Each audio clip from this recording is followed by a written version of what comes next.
everybody's ready, and we're here for October 19th. This is our special meeting, our study session. We have two study sessions this afternoon, starting with the fiscal sustainability plan update from our very own Finance Director, Rich Lee.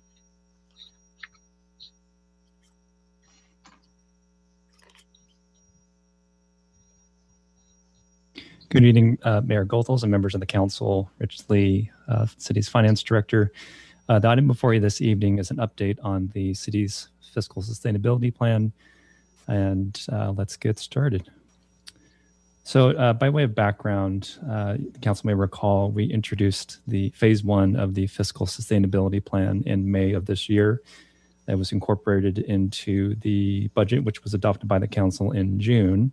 And as promised, we are back with the council to provide an update on how the general fund fared in the fiscal year ending June 30th, and then how the general fund is faring in the current fiscal year, as well as the impact of CalPERS return on investment.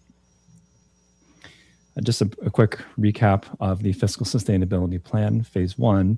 It includes $3 million in employee concessions, $1 million in strategic and permanent elimination of vacant positions, TOT ballot measure, which the council approved to go on the November 2020 ballot, and $2 million in funding that the general fund provided for other CIP projects, which there are available funding sources from other funds.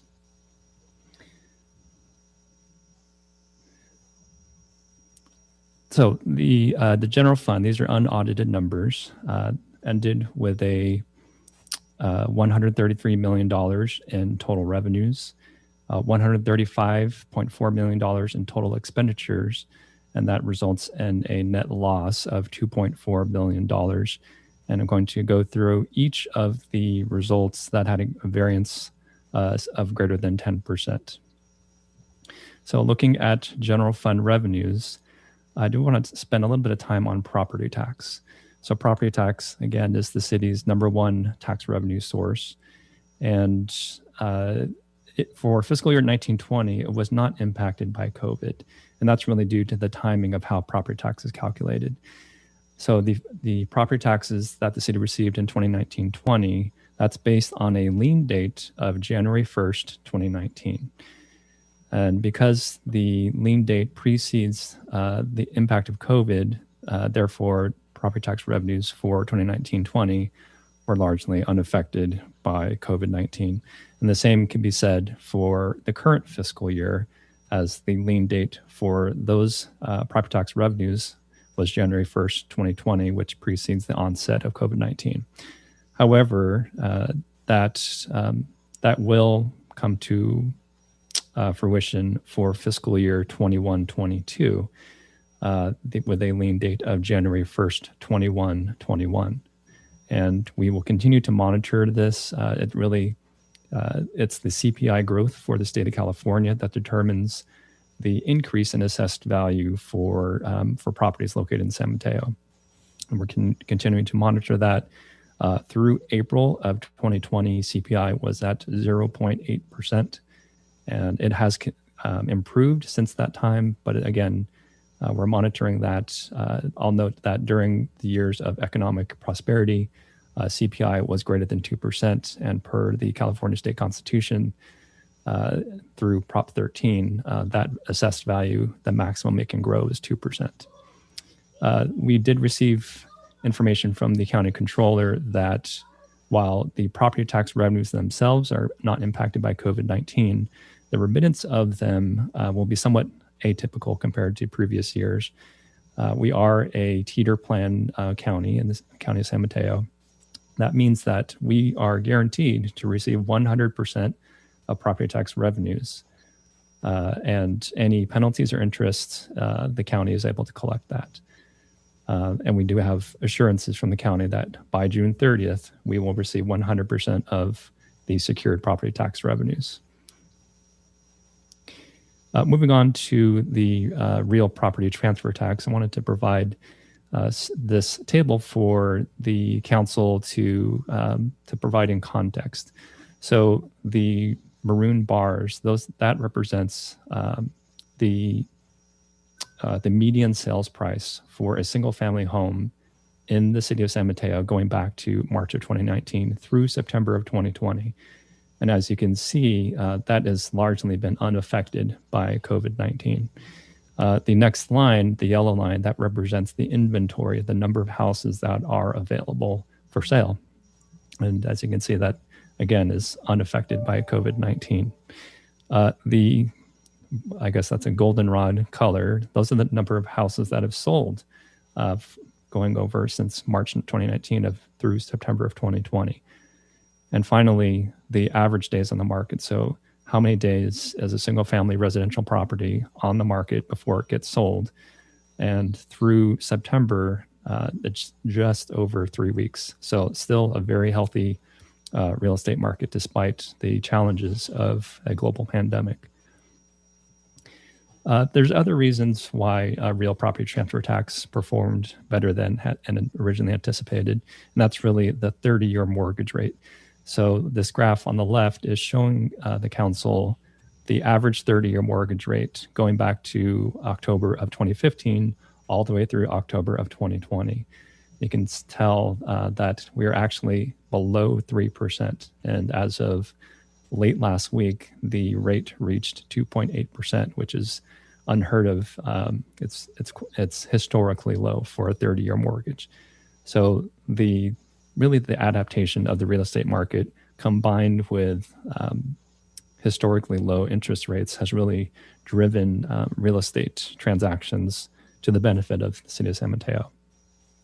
So the bars on the left, that represents from left to right, that's the adopted budget.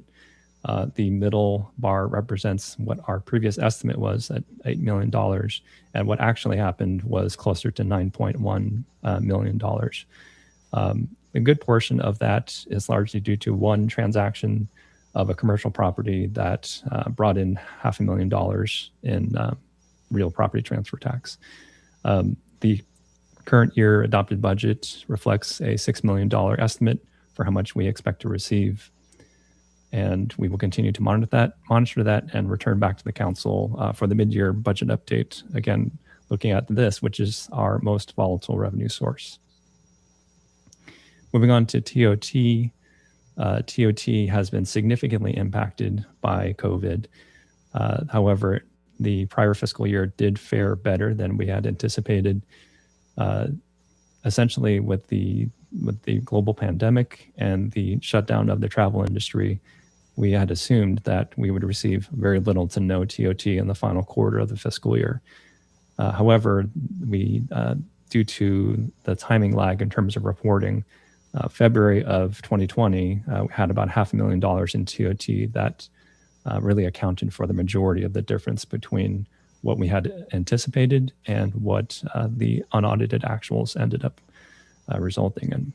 However, when you look at the months that began from the onset of COVID through the most current available data that we have, it's approximately, we've received 10% of what we had received in the prior month, in the prior year during the same period of time. This is definitely a troubling trend. Our assumption for the adopted budget, this really reflects very low occupancy rates, and that's not exclusive to San Mateo. That's what we've been seeing industry-wide across the region. We've been monitoring reports that have been put out by the Silicon Valley Visitors Bureau, and while those rates are gradually recovering, they're still very low, historically low. The budget assumption was that the first quarter, we did anticipate 10% occupancy rate, and that in the quarters that followed, recovery to 50%. And we will certainly provide an update for the council at mid-year to see if our assumptions were accurate. I want to move on to golf fees. So the city's municipal golf course during the initial shelter in place did shut down in compliance with the county health officer's orders. Fortunately, while we had assumed that the golf course would remain closed throughout the duration of the final fiscal quarter, In actuality, the golf course was able to open in the first week of May. As you'll see in the graph on the left, that compares the number of rounds that were played in comparison to the prior fiscal year. So the number of rounds actually increased from May to June, and the same can be said for July through August. So certainly being under global pandemic has piqued interest in the city's participating in the city's golf course amenities. And that, as a result, resulted in greater revenues than we had anticipated for the golf course, ending the year at just over $2.2 million. The council may recall, I recall some questions from the council whether there was any assumption for some relief from the federal government through the CARES Act. And the adopted budget did not assume any relief from the federal government.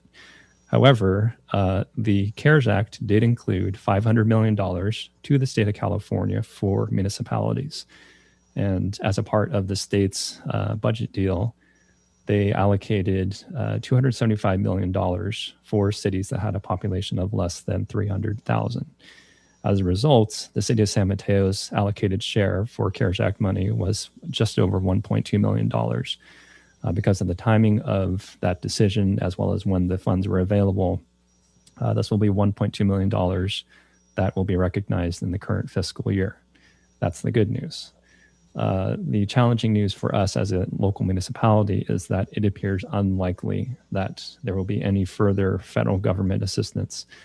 In looking at the bill that was passed by the House of Representatives, there was no provision for any assistance to local government. Moving on to interest and miscellaneous, the bar graph on the left represents the major components of interest and miscellaneous from the adopted budget. The majority of that coming from investment on interest. The bar graph in the middle represents what our estimate was, largely unchanged from the adopted budget. What happened in actuality? The majority of the change or the difference comes from what's known as a fair market value adjustment. That is an accounting entry that's done at the end of each fiscal year, and it reflects the difference between the cash value of the investments versus what the same investments are worth on the current market.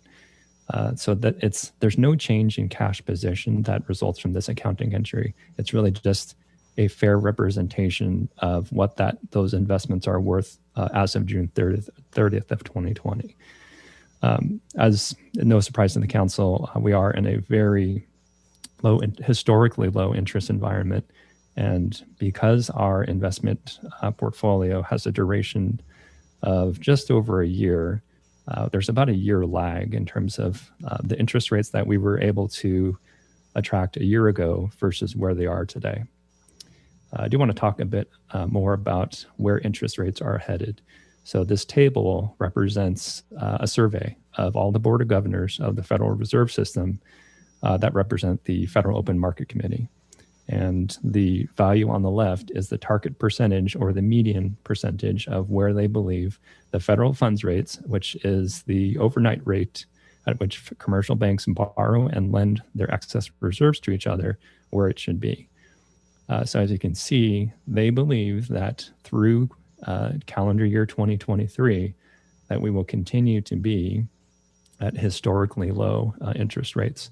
And that's what that means, if I may go back to the last slide, is that this fair market value adjustment of $1.3 million, because we have a 1 year maturity, average maturity for the city's investment portfolio, that means that come a year from now, when I'm back to the council reporting on the fiscal year end for the current fiscal year, it's very likely that we will simply reduce our fair market value by that amount because we will recognize the value, our investment portfolio will have lost value because it's simply the low interest rate environment. It will reflect that. So moving on to general fund expenditures, going from the top set of bar graphs to the bottom. The top by category represents the adopted budget, our previous estimate, and our actual unaudited numbers.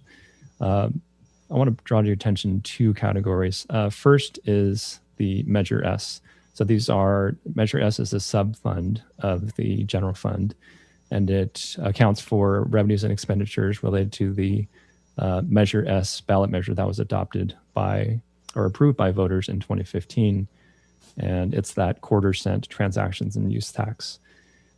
So we had actual previous estimate of $5 million. The actual expenditures were actually closer to $4 million. That's not something that's going to result in greater fund balance that's going to be available for appropriation by the council, because that difference really represents funds that were unspent related to capital projects. And so that will be carried over to the subsequent fiscal year. The same can be said for transfers out, which is the other category that has notable variance. These represent capital improvement projects that are supported by the general fund, that the city has a contractual obligation to complete that project. So absent these two categories, the general fund remained under budget, and any significant savings are largely carried over to the subsequent fiscal year related to capital projects and projects that are funded by Measure S. So looking at the general fund again as a whole, again, $133 million in total revenues. That's offset by 135.4 in total expenditures. And I really want to discount this fair market value adjustment, again, because it does not improve the city's cash position. And it's really an accounting compliance entry that we have to do every year. And there's really, it's going to be reversed come a year from now due to the anticipated long-term low interest environment that we will find ourselves in. So in terms of year-end results, it's really an adjusted net loss of negative $3.6 million. So here's the results with respect to the city's total fund balance and reserves. Without that fair market value adjustment, we were looking to move from $88 million in total fund balance, of which $54 million was unassigned, to just under $86 million in total fund balance, with a $48 million remainder or unassigned. And when you factor in the adjusted for the fair market value, that brings that down to $84.6 million, and that unassigned fund balance down to 47.2. I do want to also provide an update on CalPERS investment returns. So CalPERS long-term investment assumption is 7%. And it's worthwhile to note that, yes, 4.7% is significantly under their long-term assumption of what they need to earn in order to provide those benefits.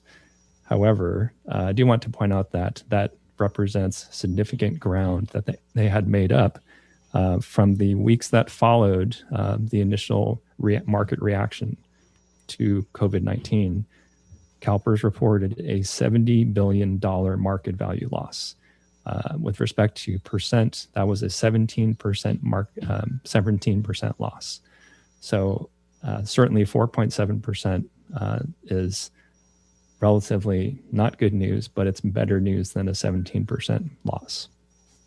Because of this loss, starting in fiscal year 2023, the city's contribution for pension benefits is going to increase by $1.5 million total.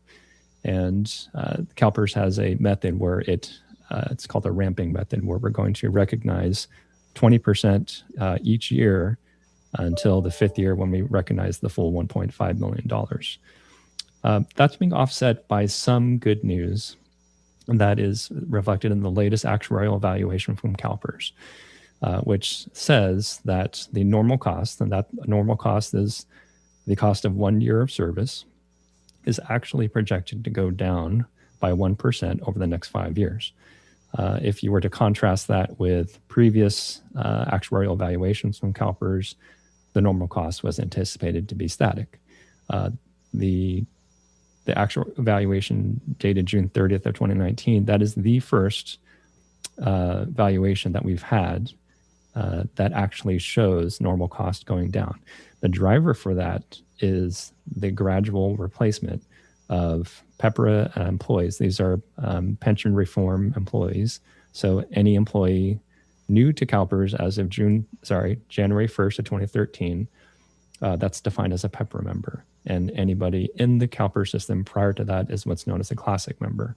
So it's essentially they have different benefit factors and different benefits that are less rich than the classic members. And that's why if you look at the census data at the back of the actuarial evaluation, you'll see an uptick in the number of PEPRA members. So that's finally starting to come to fruition, to demonstrating some relief for member agencies from CalPERS due to the pension reform from 2013.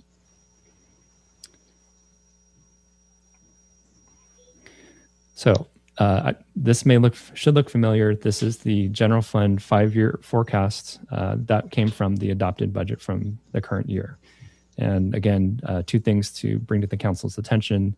This does reflect the general fund long-term financial sustainability plan. And while that is folded in, we are gradually approaching, but don't quite reach break even for the general fund. Because of that, it does result in a drawdown on unassigned fund balance to the tune of almost $40 million. Yes, even with better than expected results for the general fund for the fiscal year ending June 30th of 2020, that doesn't change the trend, the anticipated trend.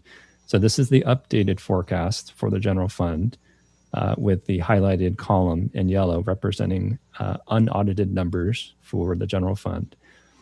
And what it also reflects are the anticipated increase in pension contributions starting in fiscal year 2023.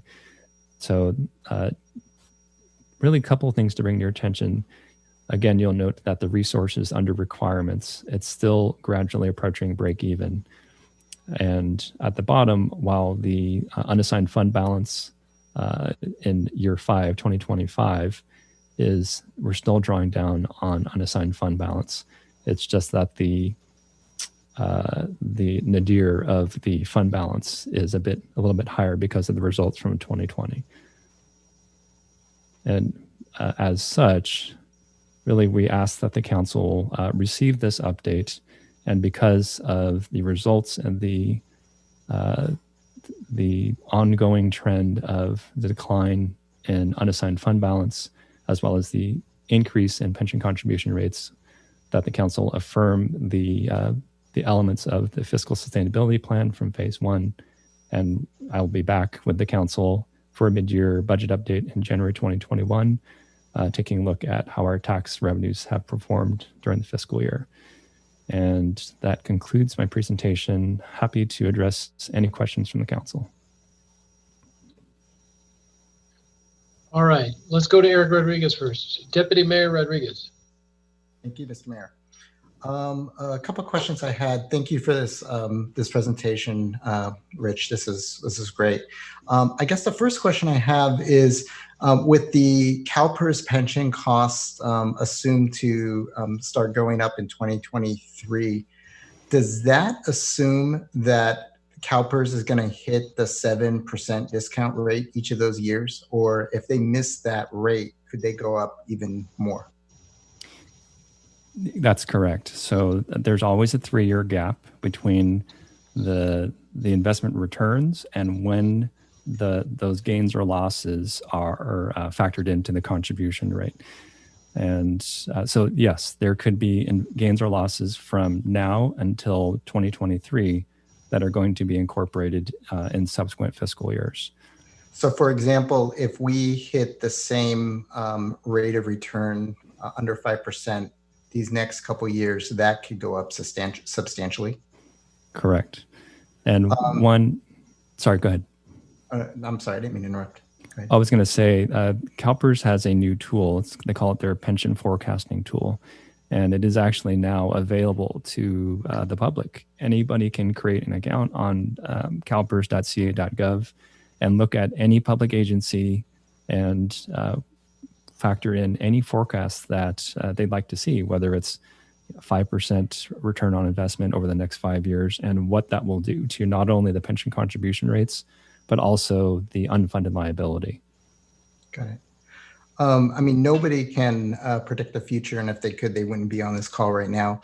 But looking at this, most economists and most financial experts and pundits, and I would assume that probably both you and Drew would agree with this, that it's going to be unlikely that we hit that CalPERS hits that 7% discount rate. I'm wondering, are we taking any action to buffer against that when it comes, if it's more likely to come than not? Yes, we are.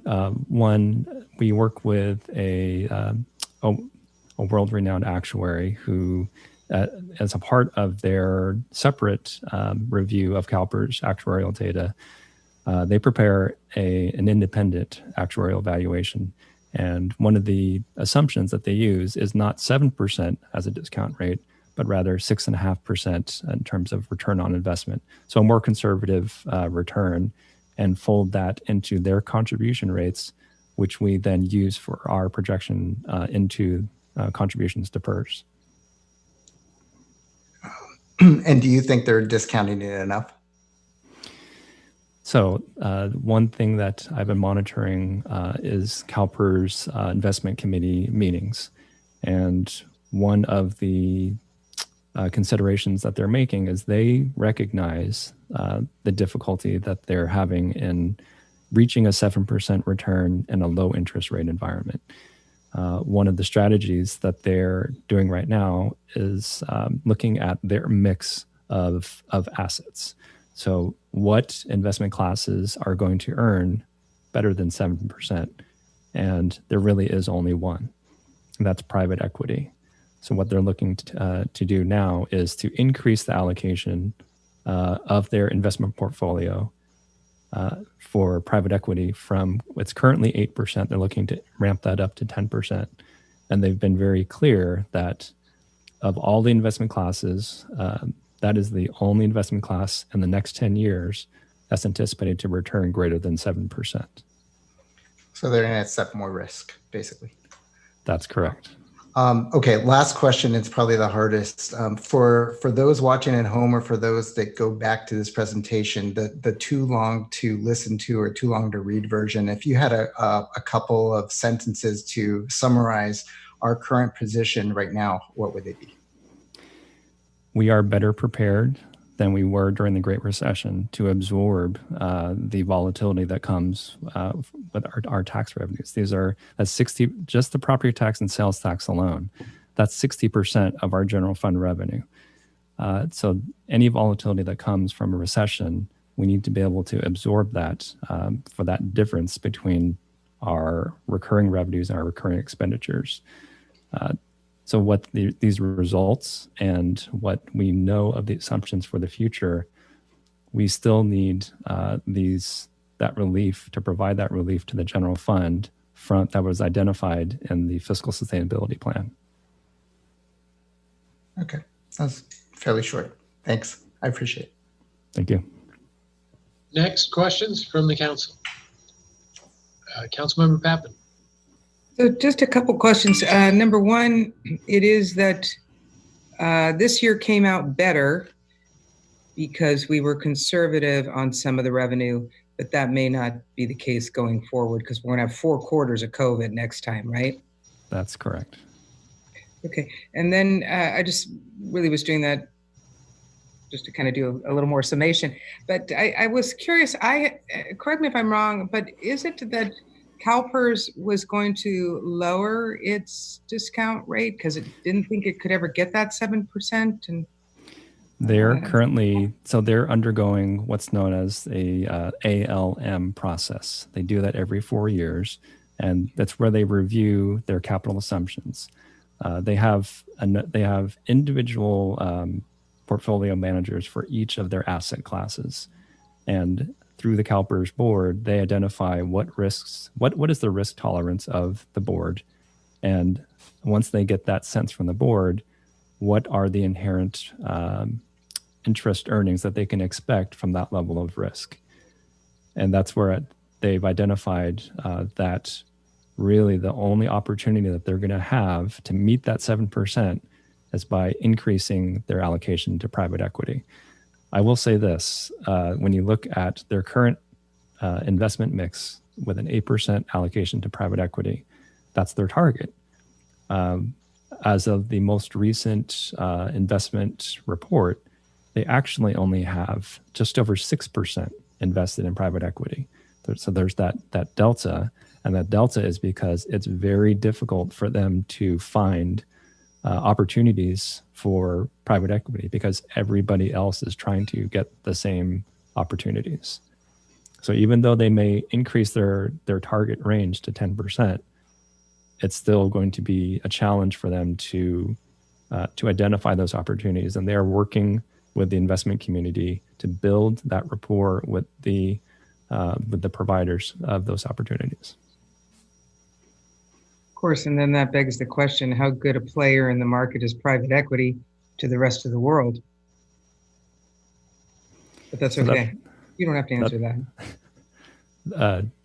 So that's something that the city manager and I are monitoring very closely.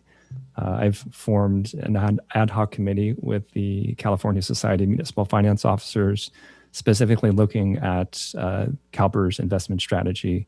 And so we are keeping a very close eye on this. Thank you so much.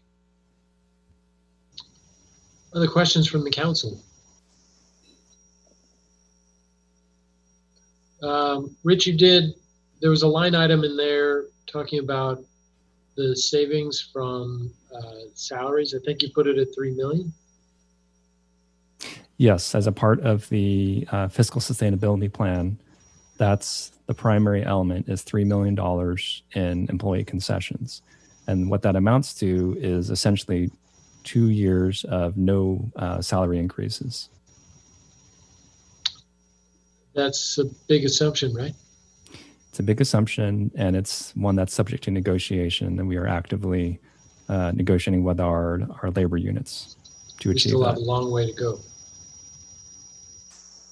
just to get to what your assumption is, which is losing money. We lose a lot more money if we can't get those $3 million in concessions. Correct.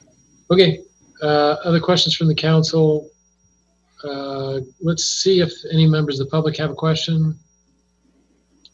I'm looking at our attendees. Raise your hand in our attendees if you have a question. Seeing none, I will bring it back to the council for any final comments. Seeing none, thank you very much, Rich, for your presentation. I appreciate it. I think we're doing the right things. We appreciate your work on this, and we look forward to your presentation in January. Thank you. With that, we'll move on to our next study session, which is short-term rental regulation policy options. And I'll welcome in Denise. Hi, Denise. Denise, are you sharing your screen? That looks great. Okay, great. Hi, everyone. Good evening. My name is Denise Garcia, and I'm the management analyst in the city of San Mateo, in the city manager's office. I'm here to present to you all short-term rental regulation policy options. During this presentation, I will provide a short-term rental, or STR, background, and I'll also mention the current STR policies in the city of San Mateo. And I'll also present the STR survey highlights, and then I'll conclude with STR policy options that staff would like council to consider. Over the past several years, cities have experienced a growth in short-term rentals in residential communities. STRs are defined as rooms, dwelling units, or residential properties that are rented out for short periods of time, which is typically less than 30 days. And they're also advertised on sites such as Vrbo, HomeAway, and Airbnb. There is a range of rental types within the STR market. For example, one can rent out an individual room within a single family home or even a apartment unit. And then there are also other rental types where people will rent out entire properties, residential properties. Additionally, there are properties that are hosted versus unhosted. A hosted property means at least one property owner physically occupies the unit as their sole primary residence and actually remains on site during the stay of the rental. An unhosted property means a host or property owner is not present during the stay of an STR. There seems to be a fair distribution of both hosted and unhosted rentals in the city of San Mateo. So the key takeaways from this short-term rental background are that the short-term rentals vary in rental types, and there can also be hosted or unhosted. Currently, the city works with a consultant called HDL Companies to identify short-term rentals in the city. They also help collect transient occupancy tax, which is TOT, and ensure that STR operators obtain a business tax certificate. The revenue generated from current policies are collected primarily through TOT. In 2019, the city collected $226,000 from STR TOT. However, I do want to point out that 15% of the collected TOT is given to our consultant HDL Companies, since they're contracted to collect the TOT from the STR operators. The business tax estimate is about $2,800 collected on an annual basis from the city. And we had up to about 96 STRs, but as of now, today, we have 56 registered and active STRs in the city. There are many benefits that come with participating in the STR market. However, there are negative impacts that stem from STRs, which many residents resonate with. People choose to become STR operators for several reasons. The most common reasons and the benefits that come with those reasons include STRs acting like a source of income, whether it's their main source of income or additional income. STRs also allow one to optimize the utilization of unoccupied rooms, units, or properties. And they also help others meet and socialize with new people. Although these benefits are great for some, it comes at a cost to others. Some of the STR impacts include an increase in neighborhood traffic and parking demand, increase in noise violations, and reduction in overall housing supply within our city. Since the emergence of STRs in the city of San Mateo, code enforcement has received and documented 6 complaints. Many of the complaints and concerns from residents are grouped into the following categories: parking issues, loud parties, and marijuana and tobacco smoke. Since there are only 6 documented complaints, staff wanted to capture a broader perspective of the issue by engaging with community members on this topic, which is why staff developed an online survey for community members to share their input. Staff developed the STR survey on the Speak Up San Mateo platform and invited a range of community members, including residents and short-term rental operators, to share their opinion on STRs in the city. A total of 109 people responded to the survey, and here are some of the key highlights. Out of those who responded to the survey, 78% of respondents are residents. 5% of respondents are STR operators, and 17% of the respondents are STR operators and residents. Although 78% of resident respondents, which are here located in blue, believe that the city should have regulations guiding the operations of STRs, 71% of respondents who identify as STR operators do not believe that the that the city should have regulations guiding STR operations. So this slide is just to point out that there is some contradiction whether or not we should do it based on being a resident or being an STR operator. There are two very different perspectives. Within the survey, respondents were asked to rate potential STR regulations, which are listed on the left side of this slide. And the following regulations that they rated include prohibition of special events, occupancy limits, local contact person requirement, street and on-site parking requirements, and a limit on unhosted rental days. We asked them to rate them from very important to not important. Most of the respondents indicated that all of the potential regulations are very important. However, the regulations deemed as most important to STR operators specifically included the top three. And so I just want to point that out, that residents believe all of them are important, but STR operators believe that the top three located in the box are the most important. The survey also asked respondents to rate potential STR impacts, which are located on the right side of this slide, which include party houses, personal safety, noise, parking, traffic, trash and litter, and long-term housing supply. And again, staff found that resident respondents believe that all the potential STR impacts are very important and should be addressed. However, STR operators believe that party houses and personal safety are the most important and should be addressed immediately. So these are the key highlights from the survey that we've distributed to the community members. And here is a list of the policy recommendations staff would like council to consider based on the community feedback staff found and from the policy research conducted by staff. And just to get a better understanding, staff's research process consisted of analyzing 5 neighboring jurisdictions and their STR ordinances and regulations. Staff also conducted phone interviews with cities that have successfully enforced STR regulations, and they also drafted regulations that meet the unique needs of the San Mateo community. Following best practices from other cities, in addition to the community input, helped narrow down staff's regulations to the following 5 listed on this slide. And I'll provide a bit more of detail on each of the recommendations in the following slides. The first policy recommendation listed is to prohibit special events from taking place within an STR. The benefit of adopting this policy may limit noise, trash, and traffic impacts that stem from STRs, specifically those that can host large gatherings and parties. Other cities have adopted a similar policy, and the cities include Redwood City, South San Francisco, San Bruno, Millbrae, and Mountain View.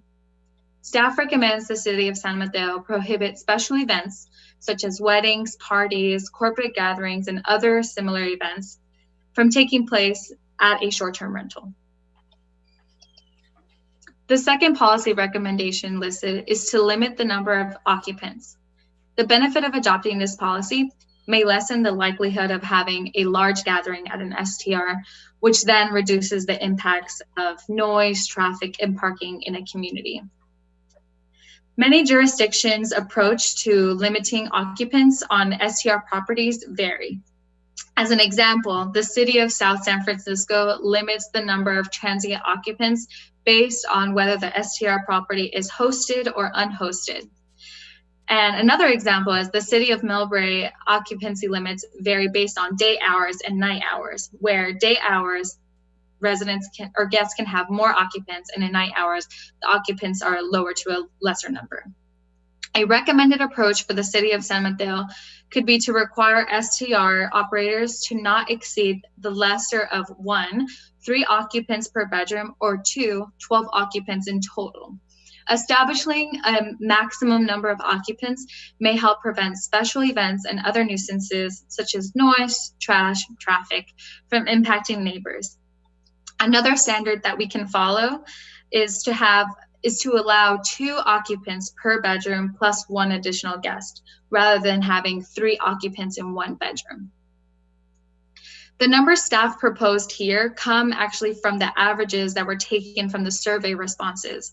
So both STR operators and residents, the average from both of those include 3 occupants per bedroom and 12 occupants in total. And we're also modeling what other cities have done. So this is a general number that other cities have adopted. The third policy recommendation listed is to require parking on site or limit street parking availability. The benefits of adopting this policy may reduce parking impacts in neighborhoods. The City of San Bruno, Redwood City, Millbrae all require STR operators to make on-site parking spaces available to their guests. Staff recommends the City of San Mateo require existing on-site parking spaces should be made available to STR occupants, and if no on-site parking is available, the operator may identify one street parking that could be made available to their guests. I do want to point out that limiting street parking availability will be difficult to enforce and may also be complaint driven. The fourth policy recommendation listed is to require a local contact person. The benefit of adopting this policy will help alleviate complaints and concerns made by STR neighbors. Other cities that have adopted a similar policy include Redwood City, South San Francisco, San Bruno, Millbrae, and Mountain View. Staff recommends the City of San Mateo require a local contact person that will be made available 24/7, respond to complaints within 60 minutes, and take action to resolve such complaints. Adjacent neighbors may also have access to the local contact person to address complaints directly. The fifth policy recommendation listed is to limit unhosted rental days per calendar year. The benefit of adopting this policy will help preserve long-term housing supply in the city. All other jurisdictions staff reviewed limit the number of rental days for unhosted STRs. Staff recommends limiting the number of rental days per 120 nights, sorry, tongue twister, for unhosted STRs. Staff recommends not placing a limit on hosted units since they are the primary resident and they are on site during the STR stay. Additional options that the City Council may want to consider include requiring a form of registration and establishing complaint procedures for guests and neighbors. Most cities in California require a registration of some sort, whether it's an STR permit or another type of registration. The average fee associated with registering STRs in California is $250.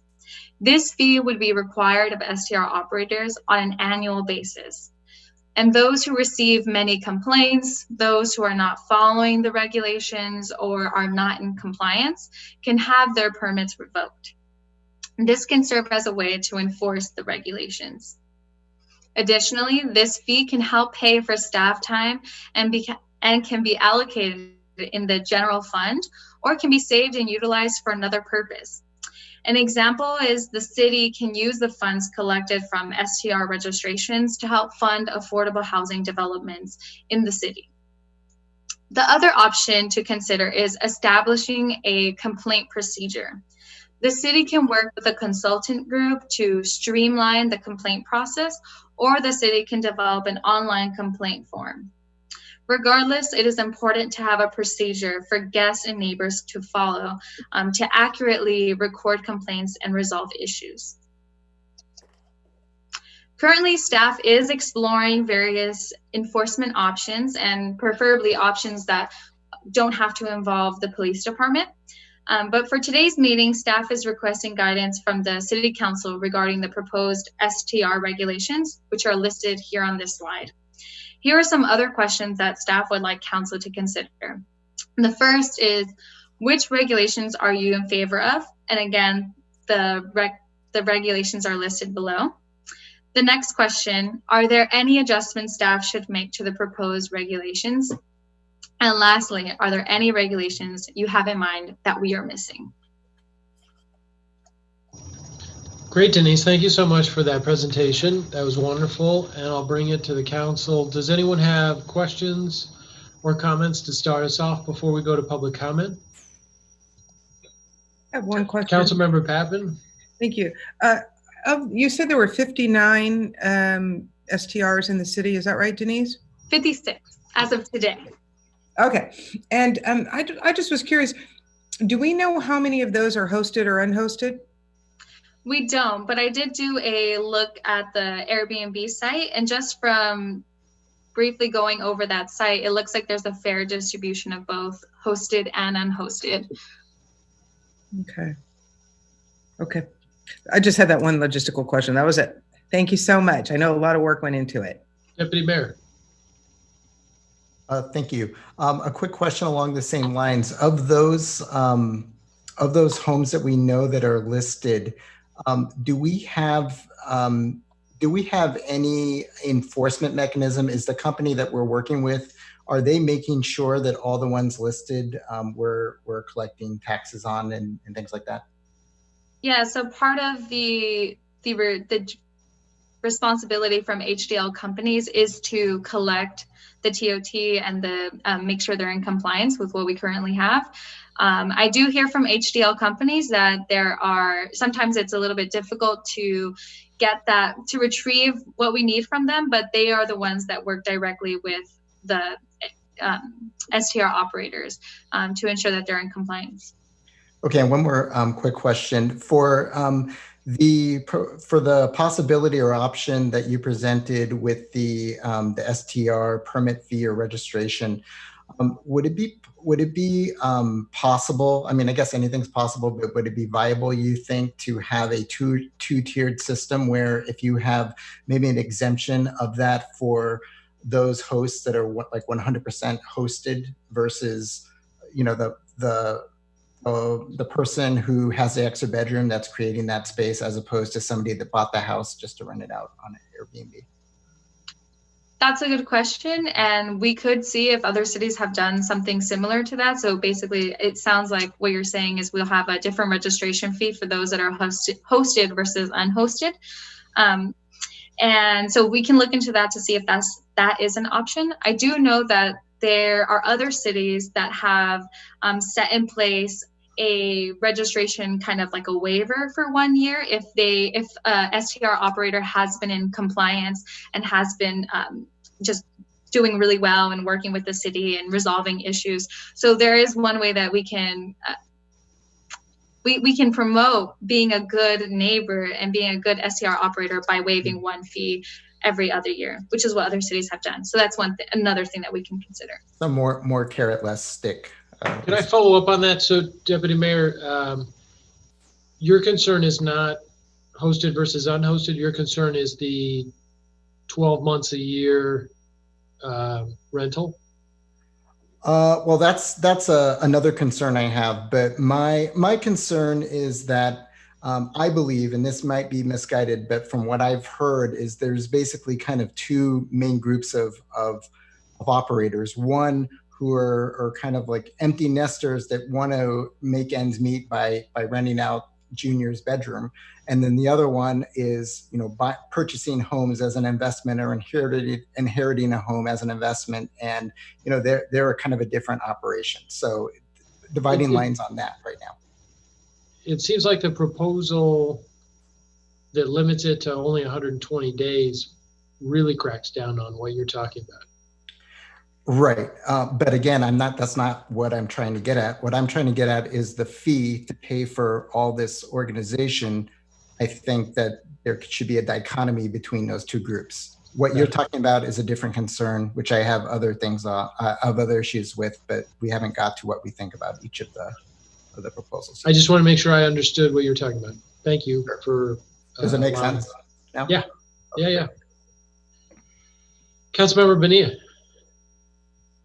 Yeah, thank you. I just wanted to I don't think it's been made explicitly clear. Are we assuming that the unhosted property is completely uninhabited except for the renters when they're there?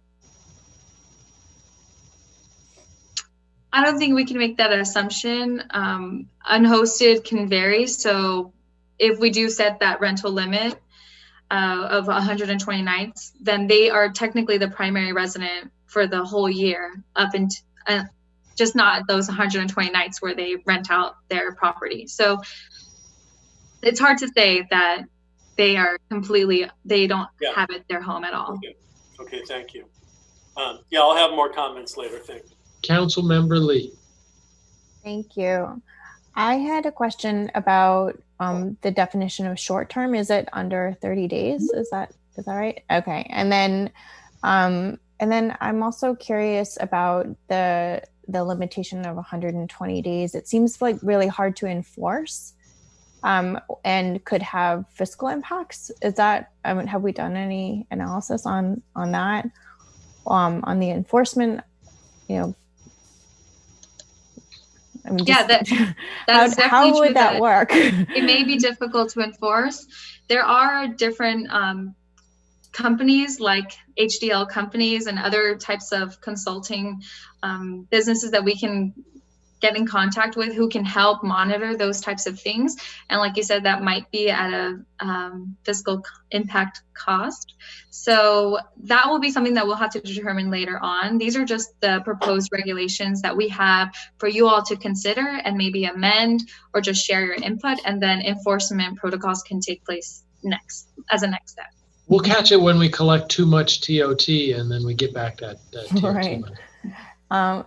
And then I guess the other question I had was, how would it be possible even to designate an or an on-street parking spot as a claimed parking spot? I mean, it just seems totally contrary to our own parking policies. That, I mean, you can't reserve the spot in front of your house. Yeah, that's a great point. So the preferred option is to only have parking made available from the property's site, so their garage or their driveway. This is in a circumstance where they don't have that as an option, then maybe another option could be to identify just one street parking that could be made for occupants. So that's just a suggestion. I'm sorry if I could jump in on that one as well. I think this issue boils down to whether you're going to say, or we're going to have a restriction on, only parking on site or not. Right? I don't think it's not so much a matter of we'll reserve an on-street space for you. It's no, your guests are allowed to park on street versus not. Mm-hmm. And if they're not, and they do, I mean, we can't stop anyone from parking on the street, but we can revoke a permit if short-term rentals are prohibited from using, from using street parking. So that would be the enforcement mechanism there. I think that helps. Thank you. I just have one more question, Mr. Mayor. Please. So I'm a little confused.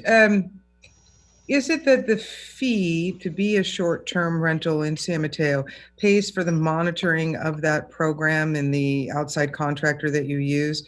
And are you proposing, that's the first part of the question. And the second part of the question is, are you proposing that if there are penalties, they would pay then for the enforcement part of it? I just want to make sure the program pays for itself. That's kind of where I'm going here. Yeah, so if they are not in compliance, they could be subjected to a fee.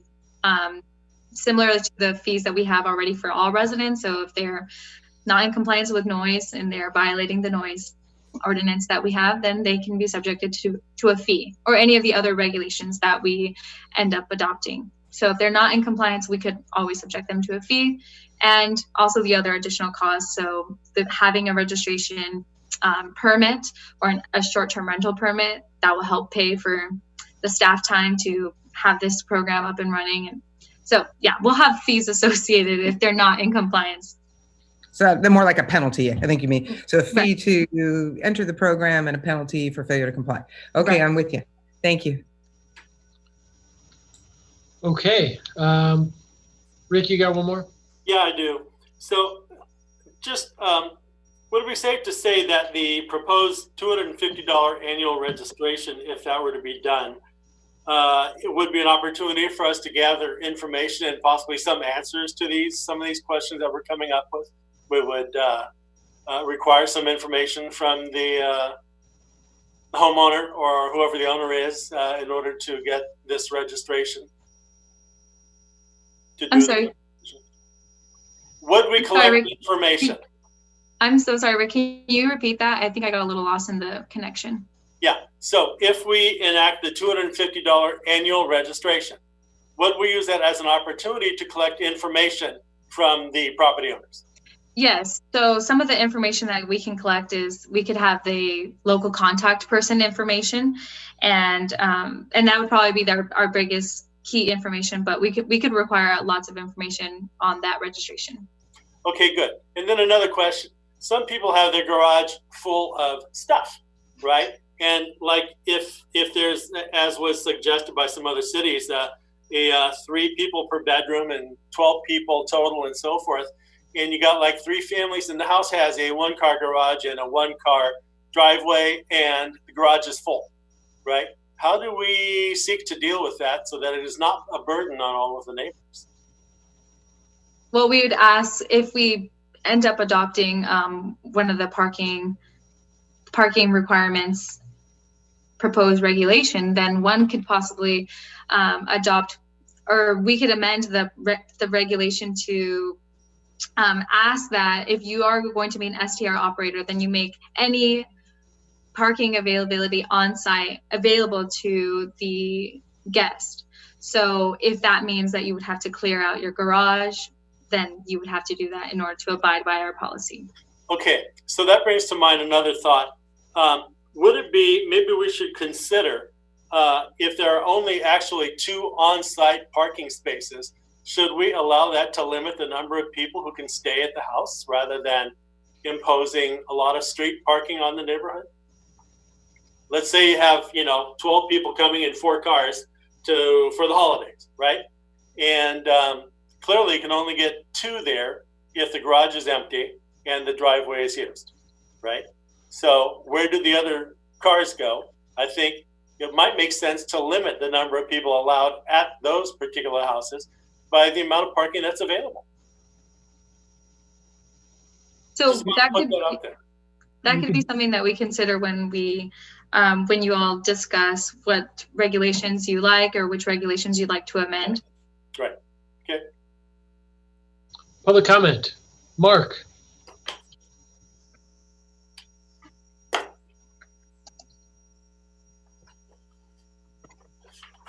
All right. Can you hear me? Yes. Hi, I'm Mark Rico. I'm the president of the Baywood Homeowners Association. Do you need my address and all that? Nope. Thank you for letting me speak for a few minutes. As the council is aware, we've had some issues in the Baywood neighborhood, and we appreciate the work that's been done to help us work through that. And we're really excited about the work that's being done by City Manager's office, and I want to commend Denise Garcia on a great presentation. That was really nicely done and very concise. Thank you. I think all said, we get through and looking at all, but the 2 big things that came out of the issues that we ran into here was an operator that was not occupying this space, and they did host some pretty large gatherings, and that flushed out a bunch of issues. Parking was one that really came up, and I'm delighted to hear you talking that through. It's not going to be an easy one to resolve. And the second piece is the hosted versus unhosted. Looking at some of the suggestions, South City did put some distinction between hosted and non-hosted in terms of the number of occupants. We would ask you to look at that again, because that's a rich piece of this whole regulation, and is one of the areas that really impacted the homeowners here that were troubled by what was happening there. Other than that, I think you've done a great job covering a lot of things. It's not a simple subject. It's very complex and really does touch on a lot of different areas. And thank you for doing what you've done. Thank you, Mark. Lisa Diaz-Nash. Good evening, Mr. Mayor and council members. I also want to thank city staff for doing the survey and making the recommendations, because I think it's important for hosts, guests, neighbors, and the city that we implement regulations for STRs quickly and review them annually. These are a good start, but I think that there's room to be more comprehensive. In addition to what Ms. Garcia is recommending, I have a question. In the presentation in the advanced materials, it talked about adopting a similar ordinance to Mountain View, which requires 10 or fewer occupants. But the recommendation tonight is 12 or fewer. I would recommend the 10 versus the 12. Also, in terms of the recommendations for contact people 24/7, I think, as was recommended tonight, we need to detail what happens when a complaint is lodged and really focus on an opportunity for remedy and only later going on to fines, sanctions, and withdrawal of the permit. Evaluate the shortening of the nights recommended from 120 days to 100 days, and also keeping the unlimited for hosted rentals. And beyond these recommendations, looking at a much more robust registration process, including a self-inspection checklist and payment of a registration fee with incentives for good behavior. I think it's really important to talk about record keeping on guests that is sensitive to privacy concerns, but also can be shared with the city by the host or the STR platform like Airbnb for purposes of COVID-19. What happens if someone gets COVID-19? How do we figure out who was in the house and what happened? Insurance requirements, what happens to promotion of STRs on any platform or advertising medium? If we required a permit number to be included, then only registered houses or units could be advertised. And then what happens when the regulations are violated? Who can report the violations? How are they dealt with? And how can the STR platforms, as well as the hosts, be sanctioned? Because that's really a big opportunity, I think, for leverage. And then finally, evaluating the limiting of STRs to primary residences as distinguished from vacation rentals, as Mr. Grieco said prior. Thank you very much. Rob Doherty.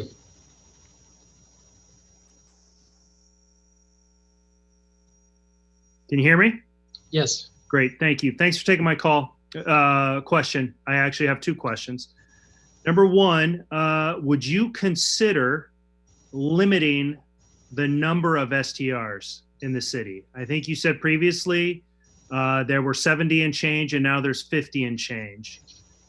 Would there be an optimal number, say, for example, 1% of inventory?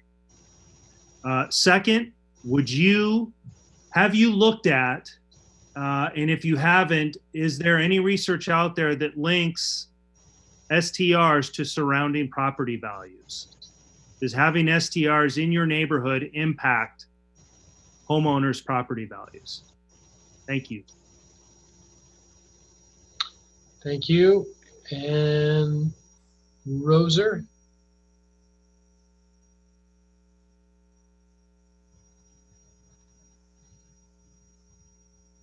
Roser?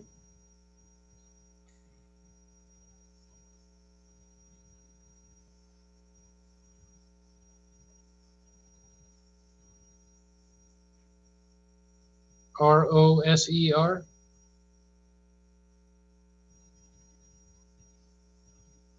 I think that's Roger Ozer, but doesn't seem to be coming on. Is he muted still? No. Roger, can you try to unmute yourself one more time?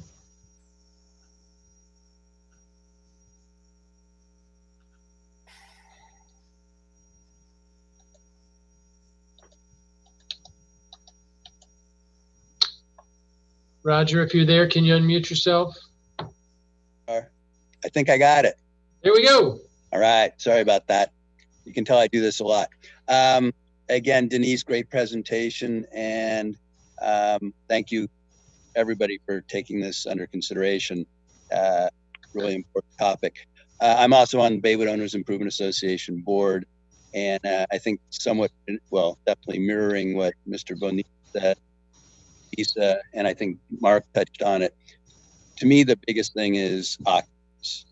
And occupants obviously puts the stress not only on the house, but also on the parking and the off-street parking or on-street parking, noise and everything else. So I guess I go to, if we can limit the number of occupants to 2 per bedroom or something like that. If you've got a 4-bedroom house, you've got 8 people. You don't need people sleeping in living rooms and entryways and everything else. So it seems like just 2 per bedroom would be plenty. Otherwise, it's a party house. There's no reason to max it out any further than that. Otherwise, I love all the requirements that you're considering, and appreciate all you're doing. That's it. Thank you so much for your comments. Thank you. Any other final public comments? Seeing none, I will close the public comment period, bringing back to the council for some comments. Before we move on too far, Denise, could we answer the questions from the second to last speaker? Yeah. So just for clarification, we're not answering the questions I projected on the presentation? We will, I Okay. promise. Okay. But there were two questions. One was, can we limit the number of short-term rentals overall in the city? And the suggestion was something like 1% of inventory, which would cap it at 300, probably, something like that. So I can answer that one, Denise, if that's okay. Yeah. I think that conceptually we could. It would be very difficult because of the timing. And what I mean is, would that mean at any given time? And how would you monitor that? How would you maintain that? Or would it be sort of first come, first serve at the beginning of the year? If you're listed and get in the STR lottery, you get to list for a year, whether it's one night or however many nights. I think that would be very difficult for us to regulate and monitor and manage in any effective way. Well, we're monitoring it now, and we seem to see that we're somewhere between 50 and 70. I think we can continue to monitor it and see if it becomes something that's entirely unruly. And the second question was, I'm not aware of any study on how short-term rentals affect property value.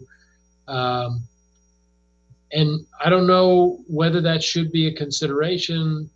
You can turn your house into a full-time rental and rent it out, whether it's a short-term rental. I haven't seen any studies that talk about that. Any other thoughts on that? No, we haven't seen any studies on that either. Okay. Denise, could you put your questions back on the screen? Yes.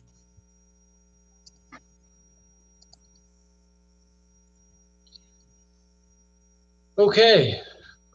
Who would like to prohibit special events? Yes.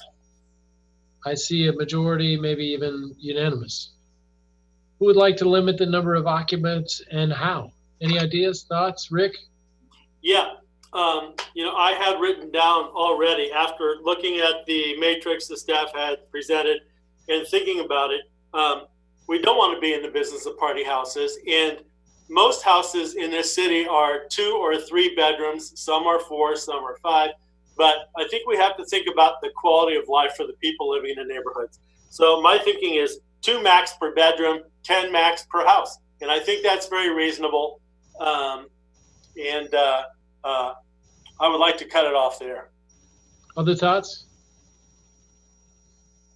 Deputy Mayor? Thank you. Yeah, I agree. I agree with Councilmember Bonilla on the 10 max, and that is for 2 reasons. One, that is 1 large family or 2 smaller families, but most importantly for me, I don't want to create the incentive that we may have if it's completely bedroom based, where okay, we're going to have a house and we're going to convert everything into official bedrooms, so we have 8 bedrooms. So I think it's for me it's very important to have that overall limit. Whether or not we have something less than that based on the bedrooms is less important to me, but I agree. So you're yes to the 10, maybe to the 2? Yeah, I think the 10 is what's important, and what's even more important is the stuff after this too. So, okay. Other thoughts on the bedroom or overall capacity limit? Councilmember Pappen Lee. I think the people get very clever with what they want to classify as a bedroom. So I'm definitely on board with no more than 10. And if I don't know, maybe you do it in either or, right? It's no more than 10 and no more than 2 per bedroom. Does that make sense? That's what I said. Yep. Well, I like that idea. You're saying that a 3-bedroom would have, a 4-bedroom would be a max of 8, a 3-bedroom would be a max of 6, but a 14-bedroom would still be a max of 10. Yes. I guess I do wonder what people classify as bedrooms. It may be that there's you know what I mean? There could be a house that really is a traditional 2-bedroom and someone's decided to convert but I guess never mind. I guess you solve that by never more than 10, but I do worry about somebody classifying something as a bedroom when it's not a bedroom. I think the max 10 covers that. I take your point. We could spend a lot more time trying to characterize exactly what a bedroom is, but okay. I think overall we're trying to limit capacity to something reasonable. I'm fine with that. Councilmember Lee, any other thoughts? Yeah, I'm totally in support of the max 2 with the 10 cap. Sounds good. But I guess I thought that the configurations were sort of synced with the what's on the assessor's record. So would that be a loophole for the number of bedrooms? Denise, I'm just curious. I can look into that a little bit further. I don't have the answer right now. Okay. No, that's a great point. Requiring a local contact person. Who disagrees with that? Yes, I approve. And the neighbors have to have that contact. I disagree with Rick. I think they should absolutely have to have a local person. It's dangerous. Don't disagree with me. Yeah. Can we return to the occupancy just really quickly? And that is whether it is hosted or not hosted. Is that correct? Yes. Okay. Yeah. If it's hosted, it's going to be crowded. Does the host get to sleep on the couch and then give up all the bedrooms? Okay, so we're all in favor of requiring a local contact person. How about requiring on-site parking or street parking limits? Well, with local, can I just say with the local contact, I really liked the explicitness that some of the cities went to, including telephone number, email address, local address, meaning local city address. So I would err on the side of making that as explicit as possible with collecting as much contact information as possible. And providing it to the neighbors. That's, I think, the most important part. Was that part of the suggestion? Yes, that's part of what Denise said. That could be part of it. It's a possibility. So if that's something that you would all like to consider, then that's something that we can include. Well, are we thinking that the people who may be violating in the house are going to self-report themselves? Or are the neighbors going to report a problem? So the neighbors need the contact information. I don't know why I have mixed feelings about that. The local contact person is for us, isn't it? I mean, we don't want to make that person the complaints department because the complaints may never make it to us. We want to make sure that we're hearing all of the complaints that neighbors have. Who's answering the phone with the complaints in the middle of the night? The police? Yeah. So that's another thing that we want to consider. We wouldn't want to rely on the police department considering all the other responsibilities that they have. So we could have a complaint forum online where people can submit complaints, or you could work with another consultant to have a 24-hour hotline where they will record all the complaints via phone or via online. And we give that to the neighbors. Yeah. Okay. Definitely. Okay. As long as it pays for itself. Gets baked into the fee. Require on-site parking or street parking limits. Thoughts? I believe we would need to require all on-street parking be available, and they should be allowed to park one car on the street, as any homeowner would. but no more than that. Deputy Mayor? So I would tend to agree with that, but the problem is, I think, enforcement. And I think it's like if you think about kind of what our city manager was talking about, where, okay, the cost of enforcing goes up like exponentially as long as you add one or more cars. And so I think that cost is not worth that additional car, especially since now we are saying that the vast majority of our homes in San Mateo are going to be limited to 6 or 8 people. That should be 2 cars. If they have a garage, they should empty it so this could be used as parking. So I guess I would disagree slightly and just say it would be better to try this out with requiring all parking be on site. I tend to agree with that. And you know what? A lot of times people travel and they don't have a car anyway. They just take an Uber if they're coming into town. So I'm leaning towards that the proprietor or the renter or the lessor has to provide the parking. Are we getting into like a parking requirement, on-site parking requirement pegged to the number of bedrooms, or is it just? I mean, how is it determined? Is there any consideration for the number of people or number of bedrooms and the required number of parking? I think we would just say, if you are going to be doing this, try to make sure you have this parking available on site, which is usually 1 or 2 cars in the driveway and 1 or 2 cars in the garage. I agree with that. Yeah, so it would be, to answer the question, it would be whatever on-site parking you have. So if you have a 1-car garage and a 1-car driveway, that should be available to the rental is kind of what I'm thinking. But of course, if it's hosted.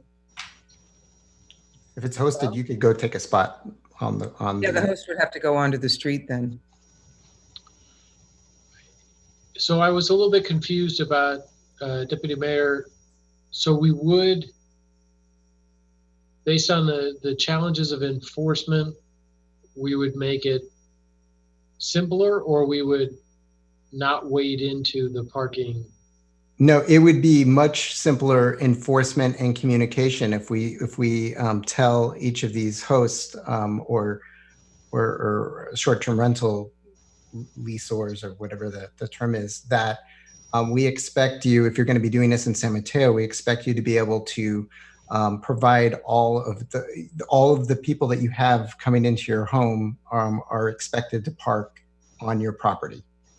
So that makes enforcement a lot simpler, because if there's a bunch of cars parked along the street that none of the neighbors know and they see the people walking in the house, that's a violation.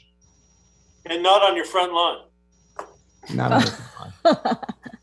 Yeah. On the sidewalk. Can I ask who gets penalized?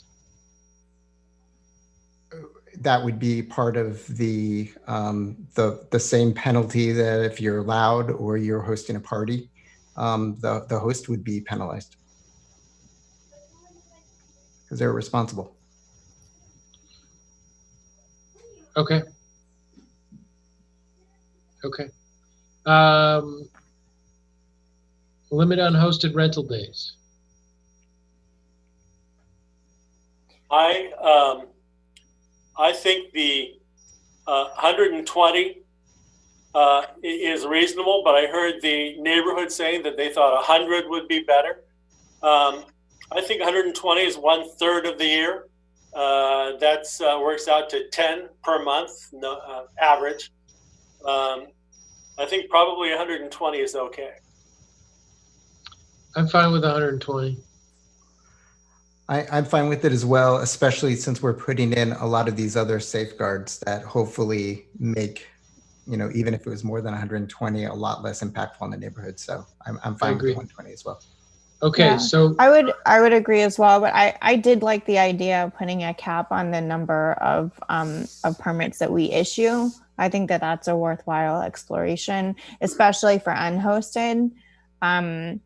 I mean, I don't feel at all strongly about putting a cap for hosted, but for unhosted, I think, even if if we pegged it at 1% or what whatever we determined, maximum of 250 or 300, whatever makes sense, in terms in relation to inventory, just so we have an upper threshold that to protect the housing. I think that's worthwhile. Okay. I'd like to hear. Councilmember Pappen. I would like to hear from our city attorney. Can we discriminate among properties like that? Well, we can explore that issue and before coming back to actually draft in regulation, if that's the interest of the council. Deputy Mayor. I'm personally against that idea for a couple of reasons.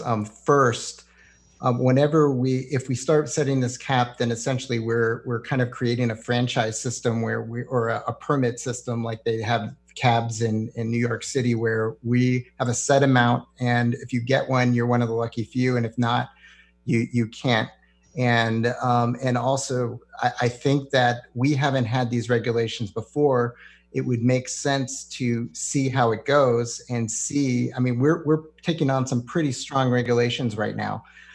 If we revisit this in 6 months and the neighborhoods still say, hey, look, we don't like this, what's going on, then we can always look into more costly enforcement procedures. But for now, I say we give this a shot and not make it more complicated than it already is. Can I ask the council, so we have 5 minutes till our regular meeting starts. We've gone through the list. Are there any other adjustments or regulations you want to mention, throw out there? And then Denise and the team is going to bring back some options for us. Deputy Mayor Rodriguez. Yes, I'd like the two add-ons of creating a complaint procedure. I really think that that's going to be a key to making the whole thing work. And I also like the idea, as I alluded to in my questioning, of the permits, that the permit fees that kind of pays for all this enforcement. However, if it's a fully hosted environment, I would be in favor of those fees being waived. Councilmember Bonilla. Yeah, I think the complaint is a really important thing. In traveling several times, I run into, one in particular in DC. I arrived at a building where the hallway, the corridor floor in front of my unit was cut open. It's 7 p.m. Guys are still working, trying to patch open the floor. And then I get in there and my place had no heat. There was mold on the ceiling. You have to be able to reach somebody in the evening with a complaint because you don't arrive until the evening. So I think it's important that the guests are able to reach somebody. It has to be required. Councilmember Pappen. Just to follow up on that, when we talk about, the neighbors and being able to reach somebody, what I'm kind of envisioning is that we did like a database of the contact people for each rental. And then if somebody does end up calling the police or whatever, the police can just tap into that database to try to reach that person. Okay, sounds good. Good ideas. Anything else for the good of the order? Otherwise, Denise, those are all our thoughts. We look forward to you bringing them back and synthesizing all that information for us. Mr. Mayor, Yes. I just want to repeat back what I believe the direction is to make sure that we've captured everything accurately. So with respect to prohibiting special events, that's a yes. On the limit on the number of occupants, it would be a maximum of 2 per bedroom up to a total house maximum of 10. For requiring a local contact person, that's a yes for a 24/7 contact person. We have some additional work to do on staff's end to work out the details on that and bring a proposal to council for what that would look like. We're going to require that all parking be available on site for short-term rental guests. We're going to limit unhosted rental days to 120 per year. We're going to come up with some more specific details on what complaint procedures would look like. We're going to look at our ability to potentially not charge permit fees for hosted units. And we're going to get some additional details on, again, on what the contact tree would look like for a 24/7 local contact. That sounds great, Drew. Thanks very much for taking those notes. And we look forward to seeing that when you bring it back to us. Our study session is adjourned. We'll be back in 5 minutes to start our regular meeting. Take a break, everybody.